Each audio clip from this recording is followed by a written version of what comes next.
Corsa ai playoff sempre più avvincente con Sestese e Pontelungo che distano 5 punti una dall'altra. Oggi proprio le due formazioni si affrontano sul campo San Carlo, ma stando a quanto comunicato dal club verde stellato, il momento di tornare tra le mura del Piccardo di Bozzoli si sta avvicinando. 8 giornate al termine del campionato, poi eventualmente ci gusteremo i playoff alla scoperta della seconda squadra che salirà nella Serie A dei dilettanti. All'8° minuto Balestrino all'arca per Seghieri, il palo stoisce le nostre immagini ma riusciamo comunque a vedere la traiettoria del tiro del numero 10 parata dal portiere. Sempre Sestese alla ricerca del gol, Castelli mette un buon cross dove però è provvidenziale l'intervento di testa del difensore ospite. Al 22° Sighieri prova la punizione su cui il portiere è attento e respinge. Al 37° accade l'episodio che sblocca il match, Tecchiati si fa sfuggire Caneva e Canavò si ritrova costretto a compiere il fallo in aria che gli costerà il giallo e il tiro dal dischetto. Oltre il danno la beffa perché essendo diffidato salterà il big match contro la Paese. Dal dischetto si presenta Vignola, va con il destro e spiazza il portiere portando il Pontelungo in vantaggio per 1-0.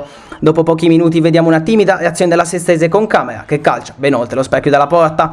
Nella seconda frazione parte forte il Pontelungo con Guardone che calcia di prima intenzione ma la palla si spegne sul fondo. Al 9° Balestrino reclama un calcio di rigore non concesso e successivamente per un'imprecazione viene mandato sotto la doccia lasciando la Sestese in 10 uomini. È richiesto un altro penalty dai verdestellati per fallo ai danni di Castelli.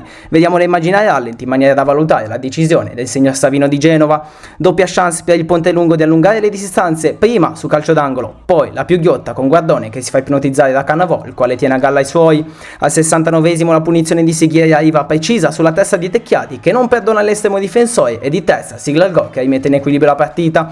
Sul capovolgimento di fronte calcia dalla media distanza Musciatti e la deviazione dà soltanto l'illusione del gol. Allo scoccare dei 90 minuti viene espulso Camera per doppia munizione a causa di una reazione di troppo con l'avversario, ma quest'ultimo poi non riceverà alcun provvedimento. L'ultima azione della partita vede protagonista Vignola, al quale calcia con forza verso la porta difesa da Cannavò. L'estremo difensore compie una parata maiuscola lasciando inalterato il risultato del match. Segue al triplice fischio un punto ciascuno che non smuove la classifica e che forse non serve a nessuna delle due squadre.